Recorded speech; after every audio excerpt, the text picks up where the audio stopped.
obvious question is, what next for TNT?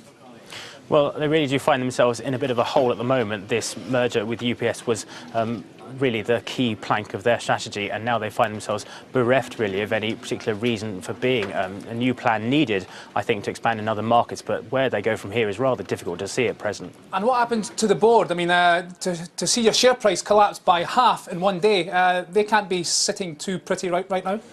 Well, I would think they'd be probably feeling rather uncomfortable this morning, to say the least, if they've staked their reputations on this deal and now it's fallen through. They're going to have to come up with some pretty excellent explaining, really, to outline where they're going next. What does this mean, if we can take anything from it, for the broader M&A environment within Europe? I mean, the EU Commission hasn't said anything yet, but do you think deals in the pipeline may be choked up on the back of this? I think certainly they might feel a bit of problems. This merger was widely seen as heralding a sort of new age for M&A in Europe, and now this has been rather, the mockers put on it. The company's going to be rather more cautious, I think, looking ahead, and any deals that might have been in the pipeline might now be blocked for the foreseeable future. And just to finish up, European stocks, they're on a tear, 8 months of gains. That's the best run since the FTSE Euro first was launched in 1997.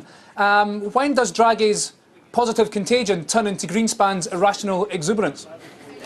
Well, it does seem as if the markets are in a mood to keep going up regardless of any worries. And certainly there doesn't seem to be too much bad news at the moment. But as we've learned from crises over the last few years, especially with the Eurozone, it does tend to creep up on you when you least expect it. Although we've had no bad news from Greece, Spain, Italy, or any of the other usual offenders, it's quite possible that something will emerge at some point to surprise the market. And if so, are we looking at a 5%, 10% correction? I think we can look at a correction of at least 5% impossible, really, if something really major does appear. But that said, there doesn't seem much to stop markets at present.